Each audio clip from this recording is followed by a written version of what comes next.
আসসালামু আলাইকুম রহমতুল্লাহি ওয়া বারাকাতুহু। সুন্দর একটা হাদিসের কথা আপনাদের কাছে আলোচনা করব। হযরত আবু হুরায়রা থেকে বর্ণিত, তিনি বলেন, রাসূল আকরাম সাল্লাল্লাহু আলাইহি ওয়াসাল্লাম বলেন, রাসূল আকরাম সাল্লাল্লাহু আলাইহি ওয়াসাল্লাম বলেছেন, যে ব্যক্তি আল্লাহ ও আখিরাতের উপরে ঈমান রাখে সে যেন ভালো কথা বলে অথবা চুপ থাকে। এর ভিতরে অনেকগুলো ফায়দা আছে যে যদি কোনো ব্যক্তি অধিক কথা বলে তাহলে তার ভিতরে ভুল হওয়াটা স্বাভাবিক, আর অধিক কথা বললে এর ভিতরে মিথ্যা কথাও অনেক বের হয়ে যায়। এই জন্য আল্লাহ নবী সাল্লাল্লাহু আলাইহি ওয়াসাল্লাম সতর্ক হিসাবে বলেছেন যে যেই ব্যক্তি আল্লাহ এবং আখিরাতের উপরে বিশ্বাস রাখে সেই ব্যক্তি যেন ভালো কথা বলে। আজকে দেখা যায় যে আমাদের সমাজের মধ্যে ভালো কথা বলনেওয়ালা অত্যন্ত সীমিত। আর যদি ভালো কথা না থাকে, যদি আপনার কথা যদি না থাকে তাহলে আপনি চুপ থাকেন, এটাই ভালো। এরপর আল্লাহ নবী সাল্লাল্লাহু আলাইহি ওয়াসাল্লাম হাদিসের দ্বিতীয় অংশের মধ্যে বলেছেন, যেই ব্যক্তি আল্লাহ এবং আখিরাতের উপরে বিশ্বাস রাখে সে যেন প্রতিবেশীর সাথে ভালো ব্যবহার করে। এটাই হলো সবচাইতে গুরুত্বপূর্ণ একটা জিনিস।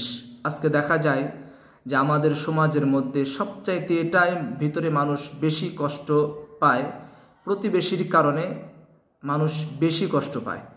প্রতিবেশী এটা এমন একটা জিনিস, আল্লাহ নবী সাল্লাল্লাহু আলাইহি ওয়াসাল্লাম আরও একাধিক হাদিসের ভিতরে প্রতিবেশীর কথাটাই উল্লেখ করেছেন গুরুত্ব সহকারে।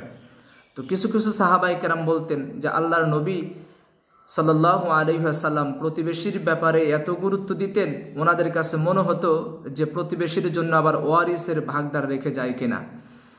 এই জন্য প্রতিবেশী এটা এমন একটা জিনিস সবসময়ের জন্য মনে রাখতে হবে যে আপনার দ্বারা আপনার কোনো একজন প্রতিবেশীর যেন কোনো কষ্ট যেন না হয়।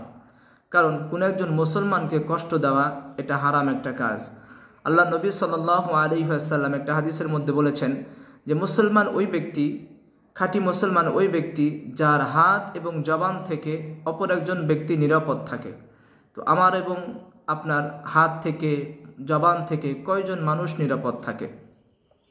এরপর আল্লাহ নবী সাল্লাল্লাহু আলাইহি ওয়াসাল্লাম এই হাদিসের শেষের অংশের মধ্যে আল্লাহ নবী সাল্লাল্লাহু আলাইহি ওয়াসাল্লাম বলেছেন, যেই ব্যক্তি আল্লাহ এবং আখিরাতের প্রতি বিশ্বাস রাখে সেই ব্যক্তি যেন মেহমানদারি করে। অর্থাৎ আপনার বাড়িতে যদি কোনো মেহমান আসে আপনি তার সাথে ভালো ব্যবহার করবেন, সমাদর করবেন, এটা হলো আপনার উচিত। এটা কারণ আল্লাহ নবী সাল্লাল্লাহু আলাইহি ওয়াসাল্লাম আরও একটা হাদিসের মধ্যে বলেছেন যে মেহমান যদি আসে আপনার বাড়িতে, মেহমানের রিজিক মেহমানের সাথে নিয়েই আসে। এই জন্য মেহমান আসলে, আত্মীয় স্বজন আসলে মন খারাপ না করা, বরং এদের সাথে ভালো ব্যবহার করা, এদেরকে ভালো রকম করে খাবার দাবারের ব্যবস্থা করা, সবসময়ের জন্য এদের সাথে ভালো ব্যবহার করা। তাহলে আমরা এই হাদিস থেকে কয়েকটা জিনিস বুঝতে পারলাম যে আপনি বেশি কথা বলবেন না, কম কথা বলবেন। 2 নম্বর হলো যে আপনি প্রতিবেশীর সাথে ভালো ব্যবহার করবেন। আপনি মারা যাবার পরে আপনার গ্রামের মানুষ যেন বলতে পারে যে না, অমুক প্রতিবেশী ছিল, অনেক ভালো ছিল। 3 নম্বর হলো যে আপনার বাড়িতে যদি মেহমান আসে মেহমানদের সমাদর করবেন, মেহমানদেরকে ভালোবাসবেন। এটাই হলো আপনার কর্তব্য আর কি। যদি আপনি এতটুকু করে যেতে পারেন ইনশাআল্লাহ আশা করা যায় যে আপনি একজন ভালো মানুষ হিসেবে গণ্য হবেন।